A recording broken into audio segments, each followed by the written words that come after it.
ನಮಸ್ತೆ. ನೋಡಿ, ರೈತರ ನಿರಂತರ ಕಾಯಕ ಬಿತ್ತೋದು, ಬೆಳೆಯೋದು, ಬೀಜ ಬಿತ್ತೋದಾಗಿರ್ಬೋದು, ಗಡ್ಡೆ ನಾಟಿ ಮಾಡೋದಾಗಿರ್ಬೋದು, ಸಸಿ ನಾಟಿ ಮಾಡೋದಾಗಿರ್ಬೋದು, ಅಲ್ಪಾವಧಿ ಬೆಳೆ ಆಗಿರ್ಬೋದು, ದೀರ್ಘಾವಧಿ ವಾರ್ಷಿಕ ಬೆಳೆ ಯಾವುದೇ ಆಗಿರಲಿ, ನಿರಂತರವಾಗಿ ಒಂದು ಉತ್ಪಾದಿಸುವಂಥ ಕಾಯಕದಲ್ಲಿ ತೊಡಗಿಕೊಳ್ತಕ್ಕಂಥದ್ದು ರೈತರ ಒಂದು ಕೆಲಸ ಅಂತ ಹೇಳ್ಬೋದು. ಪ್ರತಿ ಸಾರಿ ಬಿತ್ತಿದ ಪ್ರತಿ ಸಾರಿನೂ ಬೆಳೆ ಆಗೋದಿಲ್ಲ, ಸಫಲನೂ ಆಗೋದಿಲ್ಲ, ಯಶಸ್ವಿಯಾಗಿ ಆಗೋದಿಲ್ಲ. ವಾರ್ಷಿಕ ಬೆಳೆನಲ್ಲೂ ಪ್ರತಿ ವರ್ಷವೂ ಒಂದೇ ಸಮನಾದ ಇಳುವರಿ ಬರೋದಿಲ್ಲ.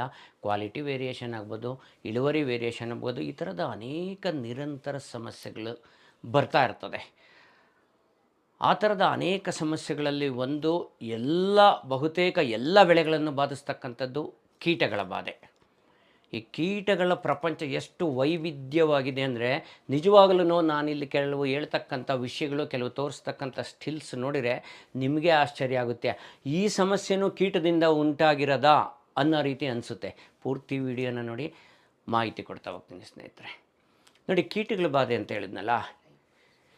ಸೊ ಕೀಟಗಳ ಬಾಧೆ ಯಾವ ರೀತಿ ಗುರುತಿಸ್ಬೋದು ನಾವು, ವಿವಿಧ ಕೀಟಗಳದು ಅಂತ ಹೇಳ್ತಾ ಹೋಗ್ತೀನಿ. ಅದಕ್ಕೆ ಮುಂಚೆ ಒಂದು ವಿನಂತಿ, ಯಾರು ಮೊದಲನೇ ಬಾರಿ ವಿಡಿಯೋ ನೋಡ್ತಾ ಇದ್ದೀರಾ, ನನ್ನ ಚಾನಲ್ ಸಬ್ಸ್ಕ್ರೈಬ್ ಆಗಿ, ವಿಡಿಯೋನ ಲೈಕ್ ಮಾಡಿ, ಶೇರ್ ಮಾಡಿ. ಸೊ ಕೀಟಗಳು ಮುಖ್ಯವಾಗಿ ತಮ್ಮ ಆಹಾರಕ್ಕಾಗಿ, ತಾವು ಉಳಿದುಕೊಳ್ಳೋದಕ್ಕಾಗಿ ಸಸ್ಯಗಳನ್ನು ಅವಲಂಬಿಸ್ತವೆ. ಸಸ್ಯಗಳಿಂದ ತಮಗೆ ಬೇಕಾದ ಆಹಾರವನ್ನು ತೆಗೆದುಕೊಳ್ಳುವ ಒಂದು ಪ್ರಕ್ರಿಯೆಯಲ್ಲಿ ಸಸ್ಯದ ಯಾವ ಭಾಗಗಳನ್ನು ಬಿಡದೆ ಅವು ಆಕ್ರಮಣ ಮಾಡ್ತವೆ, ಅಟ್ಯಾಕ್ ಮಾಡ್ತವೆ, ಇಂಜುರಿ ಮಾಡ್ತವೆ.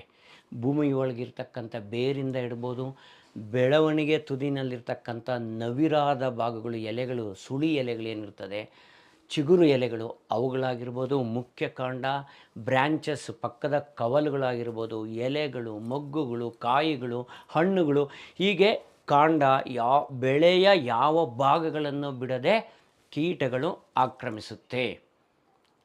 ಒಂದು ಕೀಟ ಇಷ್ಟೊಂದು ಆಕ್ರಮಿಸುತ್ತಾ? ಒಂದೇ ಥರದ ಕೀಟ? ಖಂಡಿತ ಇಲ್ಲ. ಅನೇಕ ಜಾತಿಯ ಕೀಟಗಳು, ಕೆಲವು ವಿಶೇಷವಾಗಿ ಎಲೆಗಳನ್ನು ಆಕ್ರಮಿಸಿಕೊಂಡೋಗಿರ್ತವೆ, ಕಾಯಿಗಳನ್ನು ಆಕ್ರಮಿಸ್ಕೊಳ್ಳವು, ಬೇರುಗಳನ್ನು ಆಕ್ರಮಣ ಮಾಡ್ತಕ್ಕಂಥದ್ದು. ಒಂದೇ ಕೀಟ ಒಂದಕ್ಕಿಂತ ಹೆಚ್ಚು ಅಂಗಗಳನ್ನು ಹಾನಿಗೊಳಿಸುವ ಸಾಧ್ಯತೆಯೂ ಇರ್ತದೆ.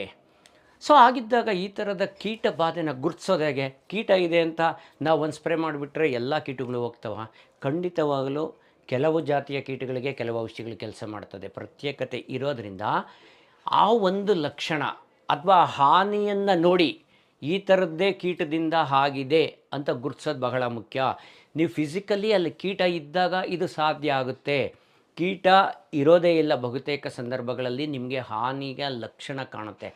ಆಗ ಈಗ ನಾನೇನು ಇನ್ಫಾರ್ಮೇಷನ್ ಕೊಡ್ತಿರ್ತೀನಿ, ಖಂಡಿತವಾಗಲೂ ಇದು ನಿಮಗೆ ಬಹಳ ಮುಖ್ಯ ಅನಿಸುತ್ತೆ.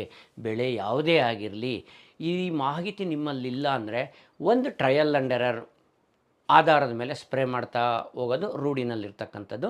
ಆಗ ಉತ್ಪಾದನಾ ವೆಚ್ಚ ಜಾಸ್ತಿ ಆಗುತ್ತೆ, ರಾಸಾಯನಿಕಗಳ ಬಳಕೆ ಜಾಸ್ತಿ ಆಗುತ್ತೆ. ಸೊ ವ್ಯವಸಾಯ ಆಗ ಲಾಭದಾಯಕವಾಗಿರಲ್ಲ. ಅನಗತ್ಯವಾಗಿ ರಾಸಾಯನಿಕಗಳ ಬಳಕೆ ಮಾಡೋ ಪ್ರಮೇಯನ ತಂದುಕೊಳ್ತೀವಿ. ಇವುಗಳನ್ನ ನಿಖರವಾಗಿ ಗುರುತಿಸೋಕ್ಕೆ ಸಾಧ್ಯ ಆದರೆ ನಾವು ಸ್ಪೆಸಿಫಿಕ್ಕಾಗಿ ಆ ಕೀಟಗಳನ್ನು, ಆ ಜಾತಿಯ ಕೀಟಗಳನ್ನು ಯಶಸ್ವಿಯಾಗಿ ನಿವಾರಣೆ ಮಾಡತಕ್ಕಂಥ, ನಿವಾರಣೆ ಅನ್ನೋ ಪದ ಬಳಸಬಾರ್ದು, ಆ್ಯಕ್ಚುಲಿ ಮ್ಯಾನೇಜ್ ಮಾಡತಕ್ಕಂಥ ಒಂದು ಕೀಟನಾಶಕವನ್ನು ಬಳಸ್ಕೊಳ್ಳೋದ್ರಿಂದ ಸಾಧ್ಯ ಆಗುತ್ತೆ. ಹಾಗಾಗಿನೇ ಈ ಮಾಹಿತಿ ಅಗತ್ಯ. ನೋಡಿ, ಕೀಟಗಳಿಂದ ಉಂಟಾಗುವ ಹಾನಿಗಳು ಮೇಜರಾಗಿ ನಾವು ಎರಡು ರೀತಿಯಲ್ಲಿ ಹೇಳ್ಬೋದು. ಒಂದು direct effect, indirect effect. So video ಪೂರ್ತಿ ನೋಡಿದಾಗ ನಿಮ್ಗೆ ಅರ್ಥ ಆಗುತ್ತೆ ನೇರವಾದ ಪರಿಣಾಮಗಳು ಯಾವುದು, ಇಂಡೈರೆಕ್ಟಾಗಿ ಆಗ್ತಕ್ಕಂಥದ್ದು ಪರಿಣಾಮಗಳು ಯಾವುದು ಅಂತಕ್ಕಂಥದ್ದು. ವಿವರವಾಗಿ ನೋಡ್ತಾ ಹೋಗೋಣ. ನಾನು ವಿವರಣೆ ಕೊಡ್ತಾ ಇರ್ತೀನಿ. ಸ್ಕ್ರೀನ್ ಮೇಲೆ ಅನೇಕ ರೀತಿಯ ಉದಾಹರಣೆ ಕೀಟಗಳನ್ನು ತೋರಿಸ್ತೀನಿ. ಅವು ಯಾವ ರೀತಿ ಹಾನಿ ಉಂಟು ಮಾಡಿದೆ ಅಂತ ಖಂಡಿತವಾಗಲೂ ನಿಮಗಿದು ಮನದಟ್ಟಾಗುತ್ತೆ. ನಾವೇನು ತಪ್ಪು ಮಾಡಿದ್ವಿ ಇಷ್ಟು ದಿನ ಅನ್ನೋದು ಅರ್ಥ ಆಗುತ್ತೆ ಸ್ನೇಹಿತರೆ. ಈಗ ಡೈರೆಕ್ಟ್ ಎಫೆಕ್ಟ್ಸ್ ಆಫ್ ಫೀಡಿಂಗ್, ನೇರವಾಗಿ ಏನಾಗ್ತದೆ ಅದನ್ನು ನಾವು 4 ರೀತಿಯ ಲಕ್ಷಣಗಳನ್ನು ಗುರುತಿಸ್ಬೋದು. ಒಂದು, ಇಂಜುರಿ ಬೈ ಇಂಟರ್ನಲ್ ಫೀಡರ್ಸ್ ಅಂತ ಹೇಳ್ಬೋದು. ಅಂದರೆ ಸಸ್ಯಗಳ ಒಳಭಾಗದಲ್ಲಿ ಆ ಕೀಟಗಳ ಗಾತ್ರಕ್ಕೆ ತಕ್ಕನಾದ ಅಂಗ ಸಿಕ್ಕಿದರೆ ಪೂರ್ತಿ ಅದರೊಳಗೆ ಸೇರಿಕೊಂಡು ಫೀಡ್ ಮಾಡ್ತಕ್ಕಂಥದ್ದು ಇಂಟರ್ನಲ್ ಫೀಡರ್ಸ್, ಇಂಜುರಿ ಆಗ್ತಕ್ಕಂಥದ್ದು. ಇನ್ನೊಂದು ಇಂಜುರಿ ಬೈ ಔಟ್ಸೈಡ್ ಫೀಡರ್ಸ್, ಅಂದರೆ ಸಸ್ಯ ಭಾಗಗಳ ಹೊರಗಡೆಯಿಂದ ಹಾನಿ ಉಂಟು ಮಾಡ್ತಕ್ಕಂಥದ್ದು. ಇನ್ನೊಂದು ಇಂಜುರಿ ಬೈ ಸಬ್ಟರೇನಿಯನ್, ಪೆಸ್ಟ್ಸ್ ಅಂತ ಕರಿಬೋದು. ಅಂದರೆ ಮಣ್ಣಿನ ಒಳಭಾಗದಲ್ಲಿ ಸೇರಿಕೊಂಡು ಬೇರುಗಳಿಗೆ ಹಾನಿ ಉಂಟು ಮಾಡ್ತಕ್ಕಂಥದ್ದು. ಇನ್ನೊಂದು ಇಂಜುರಿ ಟು ಸ್ಟೋರ್ಡ್ ಪ್ರಾಡಕ್ಟ್ಸ್, ಕಾಯಿಗಳಾಗಿರ್ಬೋದು, ಹಣ್ಣುಗಳಾಗಿರ್ಬೋದು, ಬೀಜಗಳಾಗಿರ್ಬೋದು. ಇದು ಮೇಜರಾಗಿ 4 category. So injury by inside feeders ಅಂದರೆ ಸಸ್ಯದ ಒಳಭಾಗದಲ್ಲಿ ಸೇರಿಕೊಂಡಿರೋದು. ಅಗೈನ್ ಮತ್ತೆ ನಾವು 4 ರೀತಿಯ ಕೀಟಗಳನ್ನು ಗುರುತಿಸ್ಬೋದು. ಒಂದು ಬೋರರ್ಸ್ ಅಂತ ಕರಿತೀವಿ, ಇನ್ನೊಂದು ವರ್ಮ್ಸ್ ಆ್ಯಂಡ್ ವಿವಿಲ್ಸ್ ಅಂತ ಕರಿತೀವಿ, ಇನ್ನೊಂದು ಲೀಫ್ ಮೈನರ್ಸು, ಇನ್ನೊಂದು ಸ್ಕೇಲ್ ಇನ್ಸೆಕ್ಟ್ಸ್. ಏನು ಬೋರರ್ಸ್ ಅಂದರೆ ಕೀಟದ ಒಳಗಡೆನೆ ಸಸ್ಯದ ಯಾವುದಾದ್ರೂ ಒಂದು ಭಾಗದ ಒಳಗಡೆನೆ, ಅಂದರೆ ಕೀಟದ ಎಲ್ಲ ಹಂತಗಳಲ್ಲ, ಕೀಟಗಳು ಅನೇಕ ಹಂತಗಳಿರ್ತದೆ, ಎಲ್ಲ ಹಂತಗಳು ಹಾನಿಕಾರಕವಲ್ಲ. ಹಾನಿ ಮಾಡ್ತಕ್ಕಂಥ ಹಂತ ಏನಿರುತ್ತೆ ಆ ಹಂತ ಇಡಿಯಾಗಿ ಸಸ್ಯದ ಒಂದು ಭಾಗದ ಒಳಗಡೆ ಸೇರಿಕೊಂಡು ಒಳಗಡೆ ಇರ್ತಕ್ಕಂಥ ತಿರುಳನ್ನು ತಿಂತಾ ಬರ್ತದೆ. ಇವುಗಳನ್ನ ನಾವು ಬೋರರ್ಸ್ ಅಂತ ಕರಿತೀವಿ. ಅಗೇನ್ ಎರಡನೇ ಕೆಟಗರಿ ನಾವು ಬರೋದಾದರೆ ವರ್ಮ್ಸ್ ಆ್ಯಂಡ್ ವಿವಿಲ್ಸ್ ಅಂತ ಕರಿತೀವಿ. ಸೊ ಇವು ಇನ್ನೊಂದು ಕೆಟಗರಿಗೆ ಸೇರಿರ್ತಕ್ಕಂಥದ್ದು. ಇವು ಸಸ್ಯದ ಭಾಗಗಳನ್ನೇ ತಿಂತಾ ಬರ್ತವೆ. ಅವು ಹೊರಗಡೆಯಿಂದ ಸೇರಿಕೊಂಡು ಅಥವಾ ಪಾರ್ಶಿಯಲಿ ಒಳಗಡೆ ಹೋಗಿ ತಿಂತಕ್ಕಂಥ ಕೀಟಗಳು. ಫೋಟೋ ತೋರಿಸಿದಾಗ ನಿಮ್ಗೆ ಅರ್ಥ ಆಗುತ್ತೆ. ಇನ್ನೊಂದು ಲೀಫ್ ಮೈನರ್ಸ್, ಎಲೆಯ 2 ಪದರಗಳ ಮಧ್ಯೆ, ಆಮೇಲೆ ಔಟರ್ ಇನ್ನರ್ ಏನಿರ್ತದಲ್ಲ ಒಳಗಡೆ ಸೇರಿಕೊಂಡು ಒಳಗಡೆನೇ ಮೂವ್ ಆಗ್ತಾ ಒಳಗಡೆ ಇರ್ತಕ್ಕಂಥ ತಿರುಳು ತಿಂತಕ್ಕಂಥದ್ದು ಲೀಫ್ ಮೈನರ್ಸ್. ಇನ್ನೊಂದು ಸ್ಕೇಲ್ ಇನ್ಸೆಕ್ಟ್ಸ್. ಇತ್ತೀಚೆಗೆ ಗುಲಾಬಿ ಬೆಳೆಯವರಿಗೆ ಇದು ತುಂಬಾ ಕಾಡ್ತಾ ಇದೆ. ಕಾಂಡದ ಮೇಲೆಲ್ಲ ಇರುತ್ತೆ, ಅದ್ರ ಮೇಲೆ ಕೂತ್ಕೊಂಡು ಸಸ್ಯಗಳ ಕಾಂಡದ ಒಳಗಡೆ ಇರ್ತಕ್ಕಂಥ ತಿರುಳನ್ನು ರಸ ಇರೋದ್ರ ಮುಖಾಂತರ ತಿಂತಾ ಹೋಗ್ತಕ್ಕಂಥದ್ದು. ಇದು 4 ಕೆಟಗರಿ ಇನ್ಸೈಡ್ ಫೀಡರ್ಸ್ ಅಂತ ಕರಿಬೋದು. ಈಗ ಇನ್ಸೈಡ್ ಫೀಡರ್ಸ್ನೇ ಡೀಟೈಲಾಗಿ ನೋಡ್ತಾ ಹೋಗೋಣ. ಅದರಲ್ಲಿ ಮೊದಲನೇದಾಗಿ ಬೋರರ್ಸ್ ಕೆಲವು ಉದಾಹರಣೆ ಕೊಡ್ತೀನಿ ನೋಡಿ. ಯಾವ ಕೀಟಗಳನ್ನ ನಾವು ಬೋರರ್ಸ್ ಅಂತ ಕರಿಬೋದು ಅಂದರೆ ಕೀಟದ ಹಾನಿ ಮಾಡುವ ಹಂತ ಏನಿರುತ್ತೆ ಆ ಹಂತ ಇಡಿಯಾಗಿ ಆ ಸಸ್ಯದ ಭಾಗದ ಒಳಗಡೆನೇ ಸೇರಿಕೊಂಡು ಅದನ್ನು ತಿರುಳನ್ನು ತಿಂತ ಹಾನಿ ಮಾಡ್ತಕ್ಕಂಥದ್ದನ್ನ ನಾವು ಬೋರರ್ಸ್ ಅಂತ ಕರಿಬೋದು. ಏನು ಉದಾಹರಣೆಗಳೇನು ಕೊಡ್ತೀವಿ ಮುಖ್ಯವಾಗಿ ನೋಡಿ. ಒಂದು ನಾನು ಹೇಳ್ತಾ ಹೋಗ್ತೀನಿ, ಸ್ಕ್ರೀನ್ ಮೇಲೆ ಕಾಣಿಸ್ತದೆ. ಹತ್ತಿನಲ್ಲಿ ಬರ್ತಕ್ಕಂಥದ್ದು ಒಂದು ಸ್ಪಾಟೆಡ್ ಬೋಲ್ ವರ್ಮ್, ಇಯಾರಿಯಾಸ್ ಸ್ಪೀಸಿಸ್ ಅಂತ ಇದೆಯಲ್ಲ. ಸುಳಿ, ಕಾಂಡದ ಸುಳಿಗಳಿರ್ತದಲ್ಲ, ಸುಳಿ ಮುಖಾಂತರ ಒಳಗೆ ಎಂಟ್ರ ಹೋಗ್ತದೆ, ತಿರುಳನ್ನು ತಿಂತಾ ಹೋಗ್ತದೆ, ಆ ಸುಳಿ ಒಣಗುತ್ತೆ. ಇದು ನೀವು ಸ್ಕ್ರೀನ್ ಮೇಲೆ ಗಮನಿಸಿ. ಅದೇ ಥರದ ಇನ್ನೊಂದು ಉದಾಹರಣೆ ಕೊಡೋದಾದರೆ ಭತ್ತದ ಕಾಂಡ ಕೊರಕ ಏನಿದೆ, ಸಿರೋಫೆಗಾ ಇನ್ಸೆಟುಲಾಸ್ ಅಂತಕ್ಕಂಥದ್ದು. ಇದು ಯಾವ ರೀತಿ ಹಾನಿ ಮಾಡ್ತದೆ ನೋಡಿ. ಇದು ಕಾಂಡದೊಳಗಡೆನೆ ಸೇರಿಕೊಂಡು ಸಂಪೂರ್ಣವಾಗಿ ತಿಂದಾಗ್ತಾ ಬರ್ತದೆ. ಕಾಂಡದ ತಿರುಳನ್ನೆಲ್ಲ ತಿಂದಾಗ ಅದು ಒಣಗೋಗ್ಬಿಟ್ಟು ಫುಲ್ಲು ಬಾಗಿ ಉದುರೋಗ್ತದೆ. ಇದನ್ನು ಡೆಡ್ ಹಾರ್ಟ್ ಸಿಂಪ್ಟಮ್ಸ್ ಅಂತ ಕರಿಬೋದು. ಹಾಗೆಯೇ ಇನ್ನೊಂದು ಸೋರ್ಗಮ್ ಸ್ಟೆಮ್ ಬೋರರ್ ಅಂತ ಇದೆ, ಅಂದರೆ ಜೋಳದಲ್ಲಿ ಕಾಂಡ ಕೊರಿತಕ್ಕಂಥದ್ದು, ಚೈಲೋಪಾರ್ಟೆಲ್ಲಸ್ ಅಂತಕ್ಕಂಥದ್ದು. ಇನ್ನೊಂದು ಸೋಯಾಬೀನ್ ಸ್ಟಾಕ್ ಬೋರರ್, ಪೈಪೈಮಾ ನೆಬ್ರಿಸ್ ಅಂತ ಇದೆ, ಪಾಪೈಪೆನಾ ನೆಬ್ರಿಸ್ ಅಂತಕ್ಕಂಥದ್ದು. ಆ ಕೀಟ ಹಾನಿ ನೋಡಿದಾಗ ನಿಮ್ಗೆ ಗೊತ್ತಾಗೋಗ್ಬಿಡ್ತದೆ ನೋಡಿ. ಅಲ್ಲಿ ಫೋಟೋ ತೋರಿಸ್ತಾ ಇದ್ದೀನಿ ನೋಡಿ. ಇವು ಬೋರರ್ಸ್ಗೆ ಉದಾಹರಣೆ ಕೊಡ್ಬೋದು. ಇನ್ನೊಂದು ಎರಡನೇ ಕೆಟಗರಿ ನಾನು ಹೇಳಿದ್ನಲ್ಲ, ಬಡ್ ವರ್ಮ್ಸ್ ಆ್ಯಂಡ್ ವಿವಿಲ್ಸ್. ಇವುಗಳನ್ನ ಒಂದು ರೀತಿ ಜಾತಿಯ ಹುಳುಗಳು ಮತ್ತು ಜೀರುಂಡೆಗಳು ಅಂತ ಕರಿಬೋದು. ಇವು ಮುಖ್ಯವಾಗಿ ಫ್ಲವರ್ ಬಡ್ಸ್ ಏನಿರುತ್ತೆ, ಹೂವಿನ ಮೊಗ್ಗುಗಳಿರುತ್ತಲ್ಲ ಅವುಗಳ ಮೇಲೆ ಕಾಯಿಗಳು, ಹಣ್ಣುಗಳು, ಬೀಜಗಳು ಇಂಥವುಗಳನ್ನು ಕೊರೆದುಕೊಂಡು ತಿಂತಾ ಹೋಗುತ್ತೆ. ಇವನ್ ಕಾಂಡಗಳನ್ನು ಸಮೇತ ಕೊರೆದು ಒಳಗಡೆ ಇರ್ತಕ್ಕಂಥ ತಿರುಳನ್ನು ತಿಂತವೆ. ಉದಾಹರಣೆ ಯಾವುದು ಕೊಡ್ಬೋದು ನೋಡಿ ನೀವು. ಇದು ಬಹಳನೇ ಸಮಸ್ಯೆ ಉಂಟು ಮಾಡ್ತಕ್ಕಂಥದ್ದು. ವಿಶೇಷವಾಗಿ ಮಲ್ಲಿಗೆ ಹೂವಿನಲ್ಲಿ ಬರ್ತಕ್ಕಂಥ ಮೊಗ್ಗುಗಳನ್ನು ಕೊರೆದು ತಿಂತಕ್ಕಂಥ ಜಾಸ್ಮೈನ್ ಬಡ್ ವರ್ಮ್ ಅಂತ ಇದೆ ನೋಡಿ. ಒಂದು ಹೆಂಡಿಕ್ಯಾಸಿಸ್ ಡೂಪ್ಲಿಫ್ಯಾಸಿಯಾಲಿಸ್ ಅಂತಕ್ಕಂಥದ್ದು. ಇನ್ನೊಂದು ಬದನೆಕಾಯಿಯ ಒಂದು ಕಾಂಡ ಕೊರಕ. ಇದ್ರ ಬಗ್ಗೆ ನಾನು ಒಂದು ಸ್ಪೆಷಲ್ ವೀಡಿಯೋನೇ ಮಾಡಿದ್ದೀನಿ ನೋಡಿ, ಲೂಸಿನೋಡ್ಸ್ ಆರ್ಬೋನಾಲಿಸ್ ಅಂತಕ್ಕಂಥದ್ದು.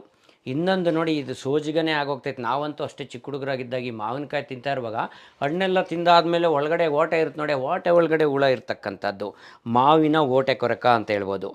Mango nut weevil, Sternochetus mangiferae. ಹಾಗೆ ಬಾಳೆಯಲ್ಲಿ ಬರ್ತಕ್ಕಂಥದ್ದು ಎರಡು ಮುಖ್ಯವಾದ ಕೀಟಗಳು ನೋಡಿ. ಇದು ಫೀಲ್ಡಲ್ಲಿ ನಿಜವಾಗ್ಲೂ ಡಯಾಗ್ನೈಸ್ ಮಾಡೋದು ತುಂಬಾ ಕಷ್ಟ.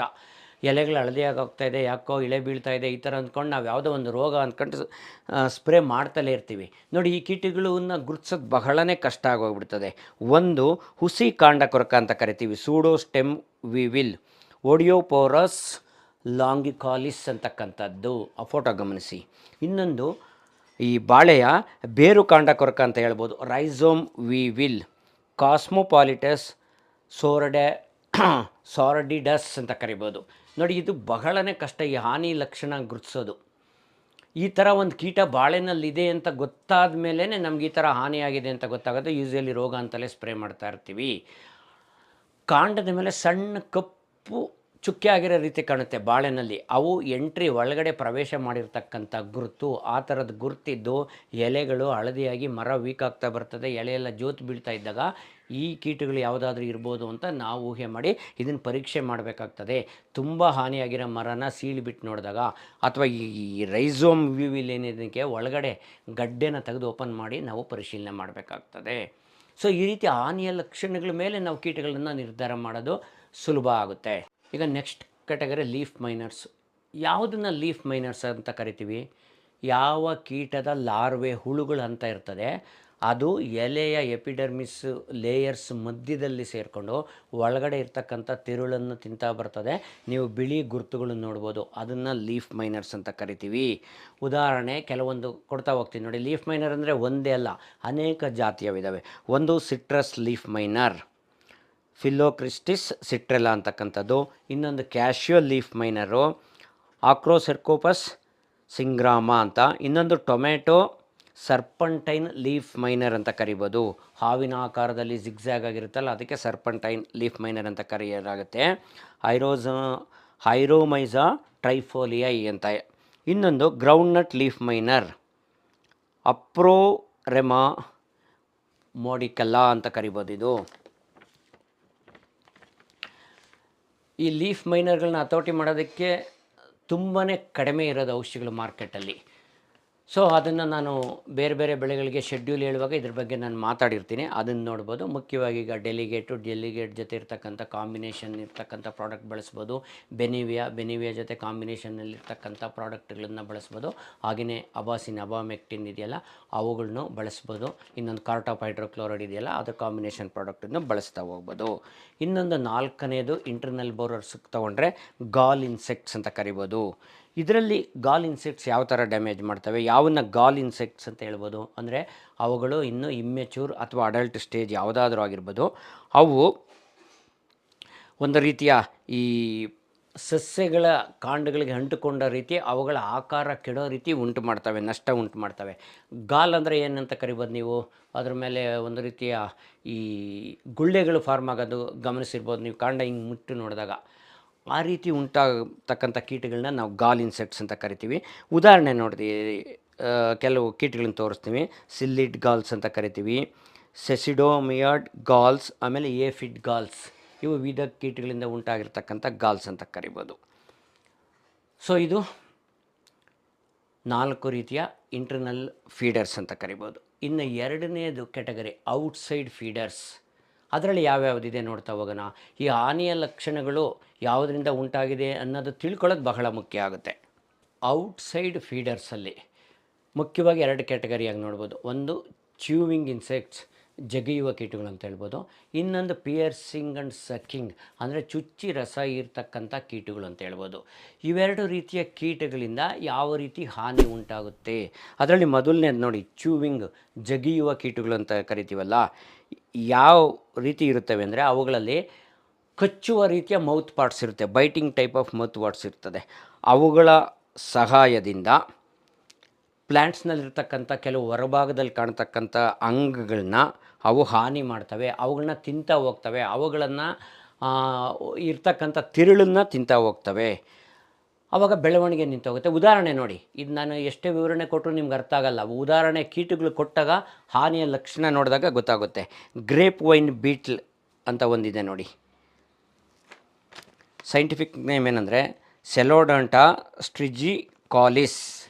ಇದು ಏನು ಹಾನಿ ಮಾಡುತ್ತೆ? ಈ ಬೆಳವಣಿಗೆ ತುದಿ ಇರ್ತದಲ್ಲ, ಆ ವೈನ್ಸ್, ಈ ಬಳ್ಳಿಗಳು ಆ ತುದಿ ಹಾನಿ ಮಾಡಿ ಅಗಿದು ತಿನ್ನೋದ್ರಿಂದ ಬೆಳವಣಿಗೆ ನಿಂತೋಗುತ್ತೆ. ಹಾಗೆಯೇ ಕೆಲವು ಜಾತಿಯ ಜಗಿಯುವವು ಎಲೆಗಳನ್ನು ತಿಂದಾಕ್ಬಿಟ್ಟು ಎಲೆಗಳನ್ನೇ ಇಲ್ಲದ ರೀತಿ ಮಾಡಿಬಿಟ್ಟು ಬೆಳವಣಿಗೆ ಕುಂಠಿತಗೊಳಿಸ್ತವೆ. ಉದಾಹರಣೆ ಯಾವುದು ಹೇಳ್ಬೋದು? Semi looper caterpillar. ಯಾವುದರಲ್ಲಿ? ಹರಳು ಬೆಳೆಯೋರಿಗೆ ಗೊತ್ತಿರುತ್ತೆ ನಿಮಗೆ. ಯೂಸಲಿ ಇದು ಇಂಟರ್ ಕ್ರಾಪನ್ನು ಮಾಡ್ತಾ ಇರ್ತೀರಿ. ಅದರಲ್ಲಿರ್ತಕ್ಕಂಥ ಆಚಿಯಾ ಜನಟ ಅಂತಕ್ಕಂಥ ಒಂದು ಸೆಮಿ ಲೂಪರ್ ಕ್ಯಾಟರ್ಪಿಲ್ಲರ್. ಹಾಗೆಯೇ ಇನ್ನೊಂದು ಕಡಲೆ ಗಿಡ, ಶೇಂಗಾ ಬೆಳೆಯೋ ರೈತರುಗಳಿಗೆ ಇದು ತುಂಬಾ ಗೊತ್ತಿರುತ್ತೆ. ರೆಡ್ ಹೆಡೆಡ್ ಹೇರಿ ಕ್ಯಾಟರ್ಪಿಲ್ಲರ್, ಆಮ್ಸಾಕ್ಟಾ ಆಲ್ಬಿಸ್ಟ್ರಿಗಾ ಅಂತಕ್ಕಂಥದ್ದು. ಇದು ಎಲೆಯನ್ನು ತಿಂತಕ್ಕಂಥದ್ದು.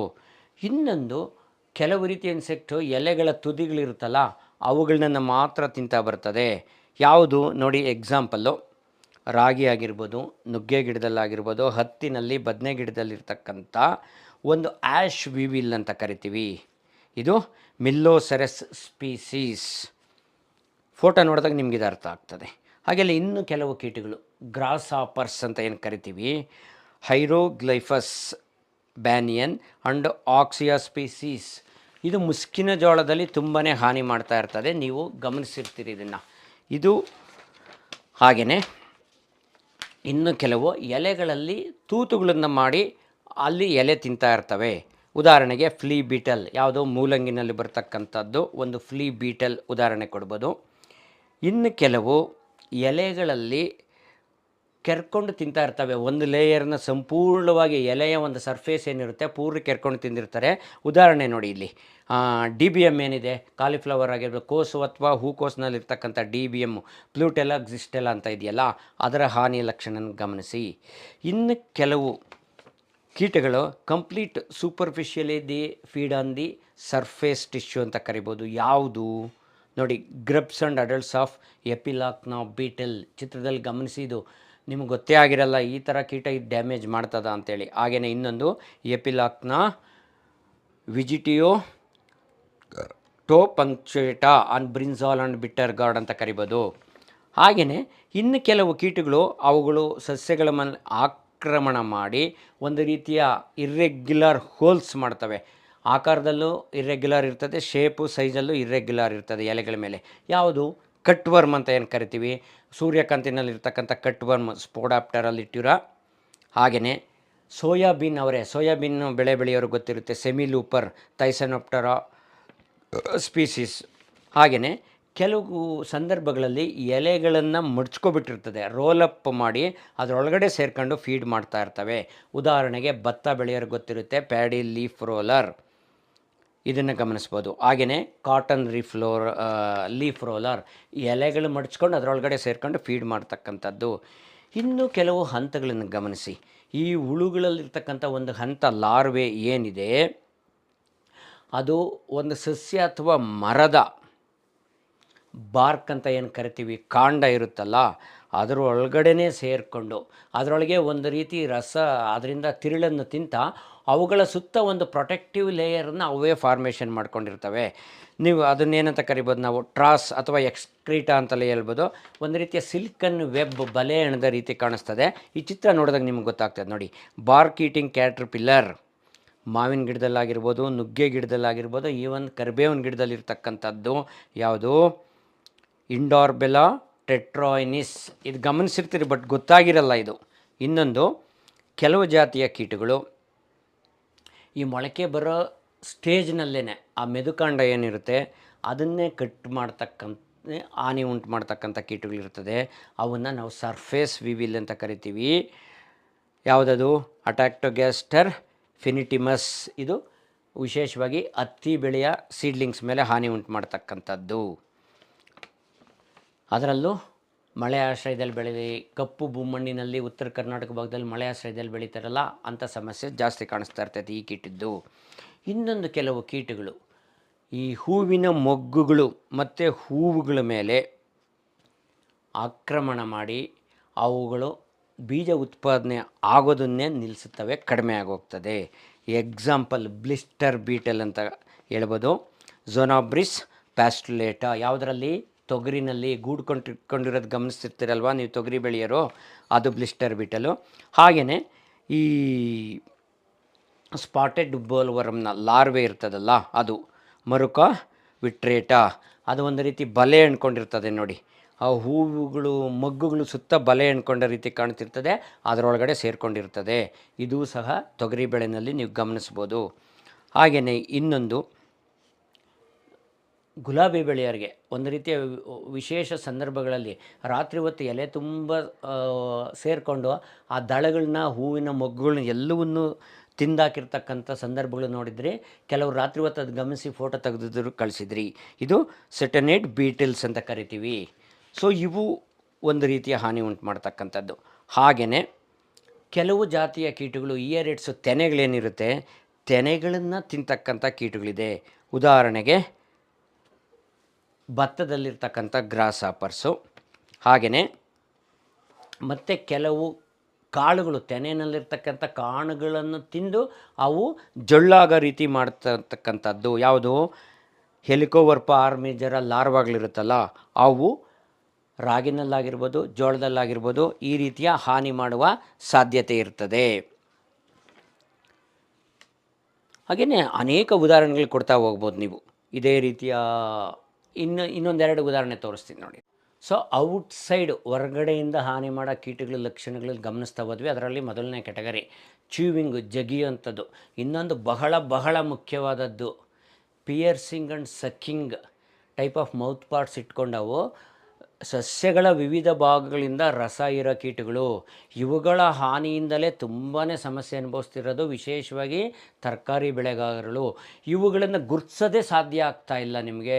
ಖಂಡಿತವಾಗಲೂ ಇದು ರೋಗ ಅನ್ನೋ ರೀತಿ ರಸ ಇರೋದರಿಂದ ಉಂಟಾಗ್ತಕ್ಕಂಥ ಡಿಸ್ಕಲರೇಷನನ್ನು ರೋಗ ಅಥವಾ ಪೋಷಕಾಂಶಗಳ ಕೊರತೆ ಅಂದ್ಕೊಂಡು ಅನಗತ್ಯ ಔಷಧಿಗಳ ಪ್ರಯೋಗ ನಡೀತಾ ಇದೆ. ಯಾವುದದು ಇವಾಗ ನೋಡಿ, ಪಿಯರ್ಸಿಂಗ್ ಆ್ಯಂಡ್ ಸಕ್ಕಿಂಗ್ ಇನ್ಸೆಕ್ಟ್ಸ್ ಯಾವ್ಯಾವುದು ಹೊರ್ಗಡೆನೇ ಇರ್ತವೆ, ಕೀಟ ಸಸ್ಯದ ಒಳಗಡೆ ಸೇರ್ಕೊಳ್ಳೋದಿಲ್ಲ.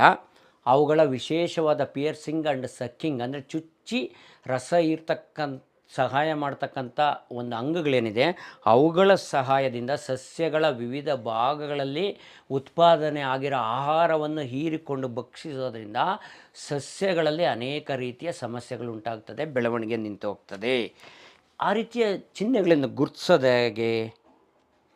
ಮೋಸ್ಟ್ ಆಫ್ ದಿ ಕೇಸಸ್ಸಲ್ಲಿ ಇವು ಜಾಸ್ತಿ ಆಕ್ರಮಿಸೋದು ಎಲೆಗಳಿಂದ ರಸ ಹೀರಿದ ತಕ್ಷಣ ಫಸ್ಟ್ ಆ್ಯಂಡ್ ಫಾರ್ಮೋಸ್ಟ್ ಏನಾಗೋದು, ಹಸಿರು ಬಣ್ಣ ಕಡಿಮೆ ಆಗೋದು, ಡಿಸ್ಕಲರೇಷನ್ ಆಗೋದು, ಎಲೆಗಳ ಆಕಾರ ಕ್ರಿಂಕ್ಲಿಂಗ್ ಆಗೋದು, ಎಲೆಗಳ ಮೇಲೆ ವಿವಿಧ ರೀತಿಯ ಮಚ್ಚಗಳೀಗ ಸಿಲ್ವರ್ ಲೈನಿಂಗು ಈ ಥರದ್ದೆಲ್ಲ ಬರುತ್ತಲ್ಲ, ಈ ಥರದ ಚಿಹ್ನೆಗಳ ಆಧಾರದ ಮೇಲೆ ಅಂದರೆ ಮೇಲ್ಮುಖವಾಗಿ ಮಡಚ್ಕೊಳ್ಳುತ್ತೋ, ಕೆಳಮುಖವಾಗಿ ಮಡಚ್ಕೊಳ್ಳುತ್ತೋ, ಈ ರೀತಿಯಾದ ವಿಶೇಷವಾದ ಈ ಸಿಂಪ್ಟಮ್ಸ್ ಮುಖಾಂತರನೇ ನಾವು ಕೀಟ ಯಾವುದು ಅಂತ ಗುರುತಿಸೋದಕ್ಕೆ ಸಾಧ್ಯ ಆಗುತ್ತೆ. ಕೆಲವು ನೋಡಿ, ಈ ಥ್ರಿಪ್ಸು, ಈ ಮೈಟ್ಸು ತುಂಬ ಮೈನ್ಯೂಟ್ ಆಗಿರುತ್ತೆ. ಅದರಲ್ಲೂ ಫಸ್ಟ್ ಇನ್ಸ್ಟಾರ್ಸ್, ಸೆಕೆಂಡ್ ಇನ್ಸ್ಟಾರ್ಸ್ ಎಲ್ಲ ಇರ್ತದಲ್ಲ, ಅವನ್ನು ನಿಮ್ಸು ಬಹಳ ಬರೀ ಕಣ್ಣಿಗೆ ಕಾಣೋದೇ ಇಲ್ಲ ಅಂತಲೇ ಹೇಳ್ಬೋದು. ಏನು ಲಕ್ಷಣಗಳು?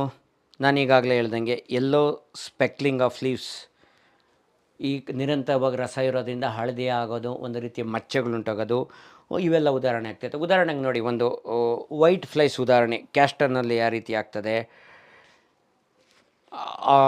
ಕ್ಯಾಸ್ಟರ್ ವೈಟ್ ಫ್ಲೈ ಅಂತ ಇದೆ ನೋಡಿ, ಅದು ಟ್ರಯಾಲ್ಯುರೋಡ್ಸ್ ರಿಸಿನಿ ಅಂತಕ್ಕಂಥದ್ದು. ಅದು ರಸ ಇರೋದ್ರಿಂದ ಏನು ಹಾನಿ ಉಂಟಾಗಿದೆ ಗಮನಿಸ್ಬೋದು. ಹಾಗೆಯೇ ಇನ್ನೊಂದು ಬಹಳ ಮುಖ್ಯವಾದದ್ದು ತೆಂಗಿನ ಬೆಳೆಯಲ್ಲಿ ಸ್ಕೇಲ್ ಇನ್ಸೆಕ್ಟ್ಸ್ ಅಂತ ಇದೆ, ಆಸ್ಪಿಡಿಯೋಡಸ್ ಡೆಸ್ಟ್ರಕ್ಟರ್ ಅಂತೇಳಿ. ಹಾಗೆಯೇ ಇನ್ನು ಕೆಲವು ಸಂದರ್ಭಗಳಲ್ಲಿ ವಿಶೇಷವಾಗಿ ಬಿಳಿ ಆಗೋದು ಎಲೆಗಳು ಅಥವಾ ಸಿಲ್ವರ್ ಕಲರ್ ಆಗೋದು ಆ ಲೀಫ್ ಸರ್ಫೇಸ್ ಮೇಲೆ ಉಂಟಾಗೋಗ್ತದೆ. ಅಲ್ಲಿ ಮೇಲೆ ಸಸ್ಯದ ಎಲೆಯ ಮೇಲ್ಭಾಗಲಿರ್ತಕ್ಕಂಥ ಕಂಟೆಂಟ್ಸ್ನೆಲ್ಲ ಇವು ರಸ ಹೀರಿ ತಗೊಳ್ಳೋದ್ರಿಂದ. ಉದಾಹರಣೆಗೆ ಥ್ರಿಪ್ಸಿಂದ ಉಂಟಾಗಿರ್ತಕ್ಕಂಥ ಡ್ಯಾಮೇಜ್ ಸಿಂಪ್ಟಮ್ಸು ಭತ್ತದಲ್ಲಿ ಗಮನಿಸ್ಬೋದು, ಈರುಳ್ಳಿನಲ್ಲಿ ಗಮನಿಸ್ಬೋದು, ಮೆಣಸಿನಕಾಯಿ ಬೆಳೆಗಳಲ್ಲಿ ಗಮನಿಸ್ಬೋದು, ಕ್ಯಾಪ್ಸಿಕಮ್ನಲ್ಲಿ ಗಮನಿಸ್ಬೋದು ಈ ಥರದ ಚಿಹ್ನೆಗಳನ್ನ. ಇನ್ನೊಂದು ಕೆಲವು ಸಿಂಪ್ಟಮ್ಸು ಹಾಪರ್ ಬರ್ನ್ ಅಂತ ಕರಿತೀವಿ, ಅಥವಾ ನೆಕ್ರೋಟಿಕ್ ಬ್ರೌನ್ ಲೆಷನ್ಸ್. ಹೆಚ್ಚಿನ ಪ್ರಮಾಣದಲ್ಲಿ ರಸ ಇರೋದ್ರಿಂದ ಎಲೆ ಒಣಗಿ ಸುಟ್ಟಂತೆ ಕಾಣಿಸ್ತದೆ. ಎಷ್ಟೋ ಸಾರಿ ಮೆಣಸಿನ್ಕಾಯಿ ಬೆಳೆಗಾರರು ಫೋನ್ ಮಾಡಿದಾಗ ಸುಳಿ ಎಲೆಗಳು ಸುಟ್ಟೋಗ್ತದೆ ಅಂದಾಗ ನನಗೇನಾದರೂ ರೋಗ ಇರ್ಬೋದಾ, ಡೈಬ್ಯಾಕ್ ಅನಿಸುತ್ತೆ. ಇದು ರಸ ಕೀಟಗಳು ಥ್ರಿಪ್ಸ್ನ ಅತಿಯಾದ ಹಾನಿಯಿಂದ ಉಂಟಾಗಿರ್ತಕ್ಕಂಥದ್ದು. ಹಾಗೆಯೇ ಕೆಲವು ಹಾಪರ್ಸ್ ಇರ್ತದಲ್ಲ ಅವುಗಳು, ಅಂದರೆ ಹಾರಾಡಿಕೊಂಡು ಸೊಳ್ಳೆಗಳು ಅಂತ ಏನು ಕರಿತೀವಿ ನೀವು, ಆ ಥರದವು ವಿಶೇಷವಾಗಿ ಟೊಮೊಟೊ ಬೆಳೆಗಳಲ್ಲಿ, ಕುಂಬಳ ಜಾತಿ ಬೆಳೆಗಳಲ್ಲಿ, ಬಳ್ಳಿ ಜಾತಿ ಬೆಳೆಗಳಲ್ಲಿ ಸೇರ್ಕೊಂಡು ರಸ ಇರ್ತವೆ ನೋಡಿ, ಅವುಗಳನ್ನ. ಬ್ರೌನ್ ಪ್ಲಾಂಟ್ ಆಪರ್, ನೀಲಪರ್ವತ ಲ್ಯುಜೆನ್ಸ್ ಇದು ಭತ್ತದಲ್ಲಿ ಬರ್ತಕ್ಕಂಥದ್ದು. ಇನ್ನೊಂದು ಕಾಟನ್ ಲೀಫ್ ಆಪರ್, ಅಮ್ರಾಸ್ಕಾ ಬಿಗುಟುಲಾ, ಹಾಗೆಯೇ ಕ್ಯಾಸ್ಟರ್ ಲೀಫ್ ಆಪರ್, ಎಂಪೋಸ್ಕಾ ಫ್ಲಾವಜಾನ್ಸ್ ಅಂತ ಕರಿಬೋದು. ಹಾಗೆಯೇ ಇನ್ನೊಂದು ಕೆಲವು ವಿಶೇಷ ಸಂದರ್ಭಗಳಲ್ಲಿ ಈ ಎಲ್ಲ ರಸಾಯನ ಕೀಟಗಳಿಂದ ಎಲೆಗಳು ಮುದುಡ್ಕೊಳ್ಳೋದು, ಹಾಗೆಯೇ ತುಂಬ ಒರಟಾಗಿರುತ್ತೆ. ನೀವು ಮುದುಡಿದ ಎಲೆ ತೊಗೊಂಡು ಹಿಂಗೆ ಅಂದುಬಿಟ್ರೆ ಕಂಪ್ಲೀಟ್ ಬ್ರಿಟಲ್ನೆಸ್ಸು ಮುರಿದೋಗುತ್ತೆ, ಕ್ರಿಂಕ್ಲಿಂಗ್ ಆಗುತ್ತೆ. ಇವುಗಳು ಮೆಣಸಿನ್ಕಾಯಿ ಬೆಳೆ ನನಗಾಗಲೇ ಹೇಳಿದೆ. ಅದರಲ್ಲಿ ತುಂಬ ಜಾತಿಯ ಥ್ರಿಪ್ಸ್ ಇದೆ. ಥ್ರಿಪ್ಸ್ ಬಗ್ಗೆ ನಾನು ವಿಶೇಷವಾದ ವೀಡಿಯೋಗಳು 2-3 ಮಾಡಿದ್ದೀನಿ. ಅದರಲ್ಲಿ ನಿಮಗೆ ಅನೇಕ ಜಾತಿಯ ಥ್ರಿಪ್ಸ್ ಬಗ್ಗೆ ಮಾಹಿತಿ ಸಿಗುತ್ತೆ. ಹಾಗೆಯೇ ಈ ರಸಾಯನ ಕೀಟಗಳಿಂದ ಗಿಡದಲ್ಲಿರ್ತಕ್ಕಂಥ ಒಂದು ಬೆಳವಣಿಗೆಯ ವೇಗಕ್ಕೆ ತಡೆ ಒಡ್ದಂಗೆ ಆಗ್ತದೆ. ವಿಶೇಷವಾಗಿ ಈ ರೀತಿ ಆಗೋದ್ರಿಂದ ಅವಧಿಗೆ ಪೂರ್ಣವಾಗಿ ಎಲೆಗಳು ಅಥವಾ ಹೂವುಗಳು ಉದುರೋದಕ್ಕೆ ಕಾರಣ ಆಗ್ತದೆ. ಉದಾಹರಣೆ, ಟೊಮೊಟೊನಲ್ಲಿ ಉಂಟಾಗ್ತಕ್ಕಂಥ ವೈಟ್ ಫ್ಲೈನ್ ಹಾನಿಯಿಂದ ಎಲೆಗಳು ಮುದುಡ್ಕೊಳ್ಳೋದು, ಎಲೆಗಳು ಒಣಗಿ ಉದುರೋಗೋದು, ಹೂವುಗಳು ಉದುರೋಗೋದು. ಯಾಕಂದರೆ ಫೋಟೋಸಿಂಥಸಿಸ್ ಎಲ್ಲ ಕಡಿಮೆ ಆಗುತ್ತೆ, ಲೀಫ್ ಸರ್ಫೇಸ್ ಕಡಿಮೆ ಆಗ್ತಾ ಹೋದಾಗ. ಯಾವುದದು ವೈಟ್ ಫ್ಲೈಸು ಟೊಮೊಟೊದಲ್ಲಿ ಹಾನಿ ಮಾಡ್ತಿರೋದು ಬೆಮಿಸಿಯಾ ಟಬಾಸಿ. ಅತ್ಯಂತ ಮುಖ್ಯವಾಗಿ ತೊಂದರೆ ಮಾಡ್ತಕ್ಕಂಥ ಕೀಟ ಈ ಸೀಸನ್ನಲ್ಲಿ ಇದೆ ಅಂತಲೇ ಹೇಳ್ಬೋದು, ವೈಟ್ ಫ್ಲೈಸ್. ಹಾಗೆಯೇ ಅವಧಿಗೆ ಪೂರ್ಣವಾಗಿ ಕಾಯಿಗಳು, ಮೊಗ್ಗುಗಳು, ಹೂಗಳು ಉದುರೋಗೋದಕ್ಕೂ ಇವು ಕಾರಣ ಆಗ್ತವೆ. ವಿಶೇಷವಾಗಿ ಸ್ಕೇಲ್ಸ್ ಅಂತ ಕಳೆದ್ನಲ್ಲ ಅದು, ಹಾಗೆಯೇ ಮೀಲಿಬಗ್ಸ್ ಹಾನಿ ನಿಜವಾಗಲೂ ತುಂಬ ಭೀಕರವಾಗಿದೆ ಅಂತಲೇ ಹೇಳ್ಬೋದು ಈ ಒಂದು ಸೀಸನ್ನಲ್ಲಿ. ಹಾಗೆಯೇ ಯಾವುದದು ಸಂಜೋಸ್ ಸ್ಕೇಲಾನ್ ಆ್ಯಪಲ್ ಸ್ಕೇಲ್ ಇನ್ಸೆಕ್ಟ್ಸ್. ಹಾಗೆಯೇ ಈ ನಿಂಬೆ ಜಾತಿನಲ್ಲಿ ಕಾಯಿಗಳು ಉದುರೋದಕ್ಕೆ, ಮೊಗ್ಗುಗಳು ಸಣ್ಣ ಪೀಚು ಉದುರೋಗೋದಕ್ಕೂ ಇದೇ ರೀತಿಯ ಕಾರಣ ಉಂಟಾಗ್ತದೆ. ಇವು ವಿವಿಧ ರೀತಿಯ ರಸ ಇರುವ ಕೀಟಗಳಿಂದ ಉಂಟಾಗ್ತಕ್ಕಂಥ ಹಾನಿ. ಇವು ನಾನು ಡೈರೆಕ್ಟ್ ಎಫೆಕ್ಟ್ಸ್ ಬಗ್ಗೆ ಮಾತ್ರ ಹೇಳ್ತಿದ್ದೀನಿ. ಇವು ಉಂಟು ಮಾಡೋ ಇಂಡೈರೆಕ್ಟ್ ಎಫೆಕ್ಟ್ ನೆಕ್ಸ್ಟ್ ಸ್ಟೆಪ್ಪಲ್ಲಿ ಬರುತ್ತೆ. ಅವು ಭಾಳ ದುಬಾರಿ ತೊಂದರೆ ಮಾಡಿರ್ತಕ್ಕಂಥದ್ದು. ಇನ್ನೊಂದು ಕೆಟಗರಿ ಇನ್ಸೆಕ್ಟ್ಸ್ ನಾವೇನೇ ಆಗಲೇ ನಾನು ಮಾತಾಡಿದ್ದು ಸಬ್ಟರೇನಿಯನ್ ಇನ್ಸೆಕ್ಟ್ಸ್. ಅಂದರೆ ಭೂಮಿ ಒಳಗಡೆ ಸೇರಿಕೊಂಡು ವಿವಿಧ ರೀತಿಯ ಯಾವುದೇ ಮರದ ಜಾತಿಯಾಗಿರಲಿ, ಗಿಡದ ಜಾತಿಯಾಗಿರಲಿ, ಬೇರುಗಳಿಗೆ ಹಾನಿ ಮಾಡ್ತಕ್ಕಂಥದ್ದು. ಗ್ರಬ್ಸ್ ಆಗಿರ್ಬೋದು, ಹಾಗೂ ರೂಟ್ ಏಫಿಡ್ಸ್. ಈಗಂತೂ ಸುಗಂಧರಾಜ ಬೆಳೆಯೋರಿಗೆಲ್ಲ ಅನುಭವ ಆಗಿರುತ್ತೆ. ಇಷ್ಟು ದೊಡ್ಡ ಇರ್ತಕ್ಕಂಥ ಒಂದು ಬುಷ್ ಬರ್ತಾ ಪೂರ್ತಿ ನಶಿಸಿ ಹೋಗೋಕ್ಕೆ ಸಾಧ್ಯ ಆಗುತ್ತೆ.